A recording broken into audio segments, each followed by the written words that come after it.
Assalamualaikum warahmatullahi wabarakatuh. Selamat datang kembali di video pembelajaran ekonomi.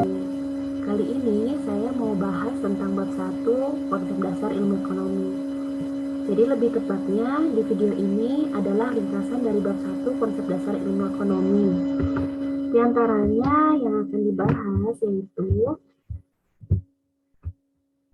yang pertama pengertian ilmu ekonomi, pembagian ilmu ekonomi, masalah ekonomi dan skala prioritas, prinsip dan motif ekonomi, biaya peluang, serta ekonomi syariah. Nah, ini adalah bab yang sudah kita bahas di pertemuan-pertemuan sebelumnya. Jadi, akan diringkas atau ini merupakan rangkuman dari pembahasan di bab 1. Langsung kita bahas satu persatu ya. Di awal pembelajaran, kita sudah belajar tentang ilmu ekonomi. Apa ada yang masih ingat tentang ilmu ekonomi? Jadi, ilmu ekonomi ini didefinisikan sebagai cabang ilmu yang membantu manusia untuk mempertimbangkan dan memilih alternatif-alternatif terbaik dalam membuat pilihan untuk memenuhi kebutuhan hidup dengan memanfaatkan sumber daya yang terbatas. Sehingga apabila individu ini mampu menerapkan konsep ilmu ekonomi dalam kehidupan sehari-harinya, ini diharapkan individu tersebut mampu mencapai kesejahteraan dalam hidupnya. Jadi sebetulnya sejahtera di sini memiliki banyak makna. Ada yang berpendapat bahwa seseorang dikatakan sejahtera apabila mampu memenuhi kebutuhan dasar dalam hidupnya, yang kita kenal sebagai kebutuhan primer. Dari sudut pandang ekonomi, kesejahteraan ini merupakan kemampuan untuk memenuhi sebagian besar kebutuhan hidup, baik itu primer, kebutuhan sekunder, dan juga tersier. Kebutuhan primer di sini terdiri dari sandang, pangan, dan juga papan. Sandang berarti pakaian yang kita gunakan. Untuk pangan merupakan sumber makanan yang kita perlukan untuk kehidupan kita sehari-hari. Dan papan maksudnya adalah tempat tinggal. Selanjutnya kebutuhan sekunder ini merupakan kebutuhan lanjutan setelah kebutuhan primer sebagai pelengkap atau tambahan yang dipenuhi. Kebutuhan sekunder ini sebagai tambahan atau pelengkap diantaranya bisa dikatakan sebagai akses kesehatan, pendidikan, hiburan, seperti menonton maupun jalan-jalan. Pada contohnya misalkan tempat tinggal atau rumah yang kita sebutkan tadi itu masuk ke dalam kebutuhan primer. Tetapi apabila sudah menyangkut dengan desain lokasi, kemudian desain dari rumahnya, nah otomatis kebutuhan ini bisa meningkat menjadi kebutuhan sekunder. Misalkan ada seseorang yang telah membangun rumah dengan desain yang bagus, otomatis akan membutuhkan perabotan yang bagus pula untuk mengisi rumahnya seperti sofanya, kulkas, lemari, alat-alat dapur yang berkualitas, dan perabotan-perabotan lainnya. Selanjutnya adalah kebutuhan tersier, merupakan kebutuhan yang sering sebagian orang ini menyebutnya sebagai kebutuhan akan sesuatu yang bersifat mewah. Kebutuhan tersier ini merupakan kebutuhan yang dipenuhi terakhir. Jadi setelah primer, sekundernya terpenuhi, barulah kita akan memenuhi kebutuhan tersier. Tujuan dari pemenuhan kebutuhan ini ialah untuk kesenangan pribadi, dan kebutuhan ini juga bisa disamakan dengan keinginan, karena tidak semua orang bisa memenuhi kebutuhan tersiernya ini. Contohnya adalah kebutuhan seseorang misalkan memiliki penghasilan yang lebih, kemudian dia membeli perhiasan, kemudian sepeda, hingga membeli mobil mewah, dan juga barang-barang branded lainnya. Sehingga kebutuhan ini akan dipenuhi setelah terpenuhinya kebutuhan primer dan juga sekunder. Bisa juga termasuk di dalamnya seperti kita liburan ke luar negeri, kemudian barang-barang yang mewah, dan lain-lainnya. Selanjutnya pada bagian kedua yang kita sudah bahas adalah tentang pembagian ilmu ekonomi. Ilmu ekonomi ini dibagi menjadi 3 bagian, yaitu ekonomi deskriptif, ekonomi teori, dan juga ilmu ekonomi terapan. ilmu ekonomi deskriptif di sini merupakan ilmu ekonomi yang menggambarkan keadaan ekonomi yang sebenarnya berdasarkan fakta yang terdapat di dalam perekonomian. Jadi di sini dideskripsikan berdasarkan fakta yang memang ada.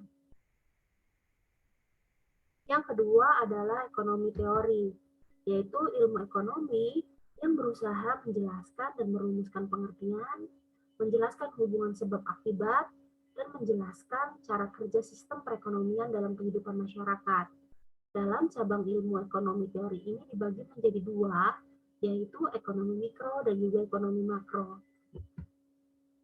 Pada bagian ilmu ekonomi terapan di sini biasanya identik dengan perumusan kebijakan, karena tugasnya adalah menganalisis ekonomi teori untuk merumuskan kebijakan, pedoman atau standar yang tepat dalam mengatasi masalah dalam perekonomian. Sebetulnya apa sih yang menjadi masalah perekonomian di sini? Jadi, inti dari masalah ekonomi ini kita maknai seperti adanya kebutuhan manusia yang sifatnya tidak terbatas, sedangkan sumber daya yang digunakan untuk memenuhi kebutuhan tersebut sifatnya sangat terbatas. Jadi di sini dilihat tidak sinkron antara kebutuhan dan alat pemuasnya. Situasi ini cenderung menyebabkan kelangkaan. Nah, inilah masalah yang ada dari sistem ekonomi.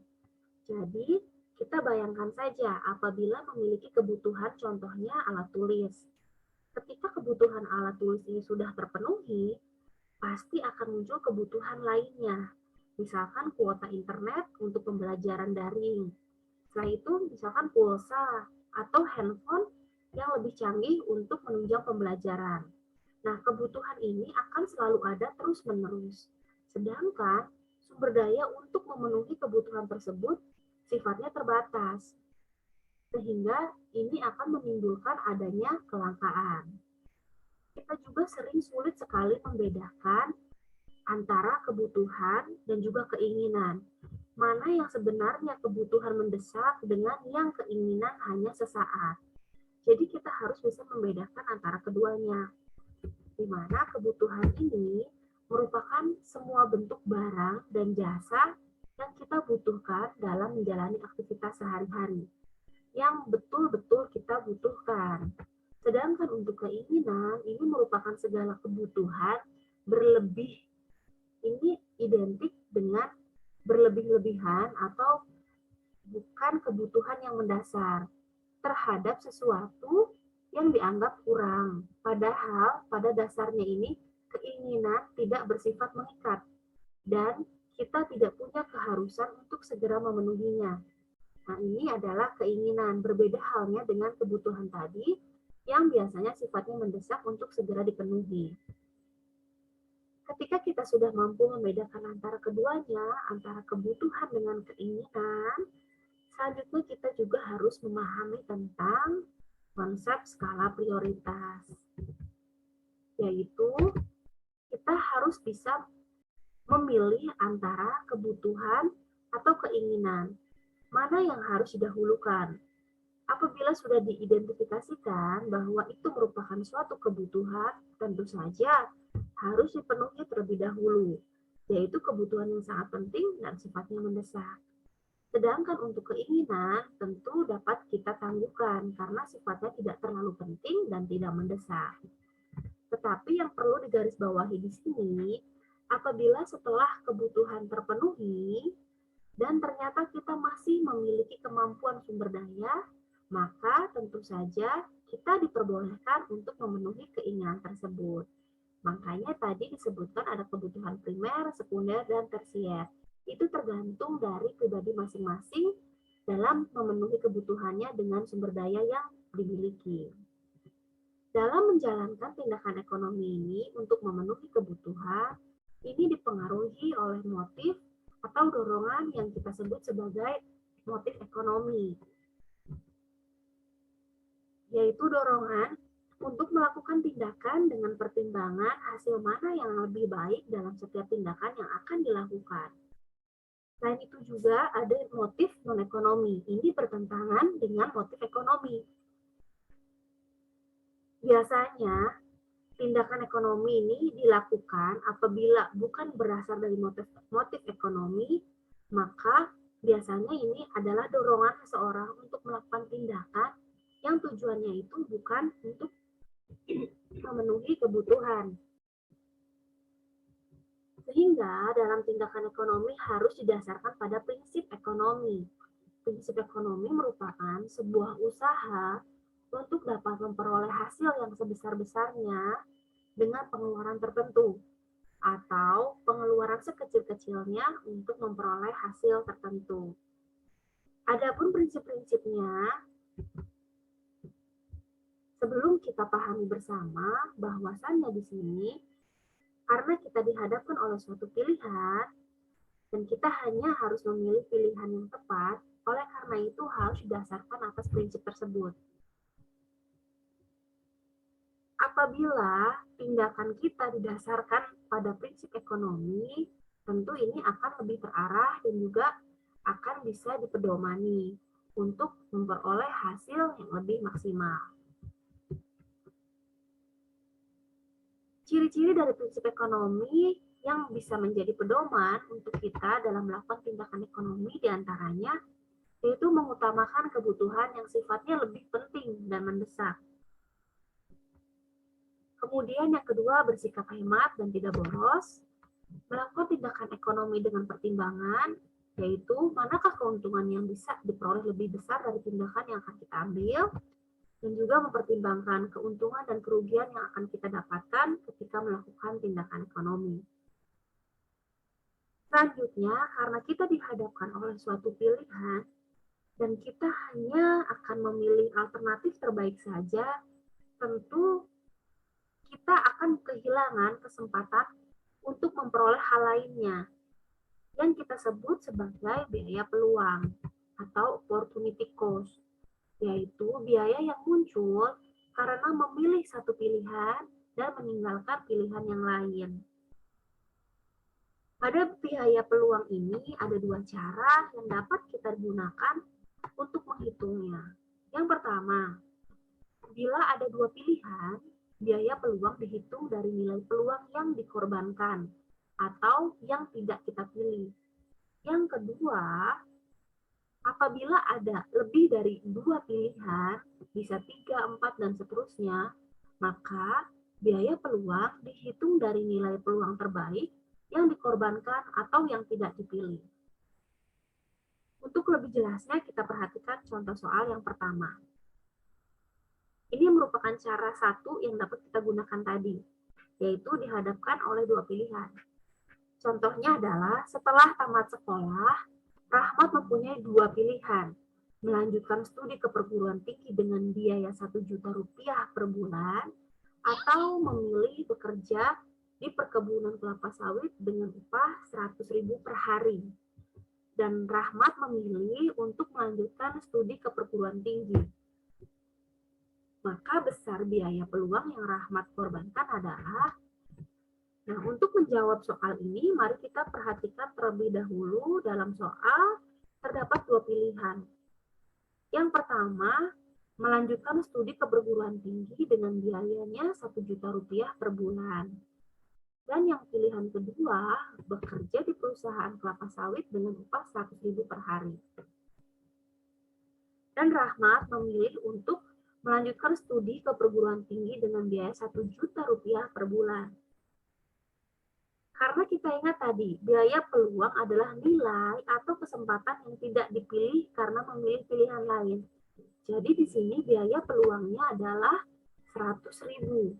Karena Rahmat tidak memilih bekerja di perkebunan kelapa sawit dan lebih memilih melanjutkan studi. Tapi yang perlu diperhatikan di sini, nominalnya adalah 100.000 per hari.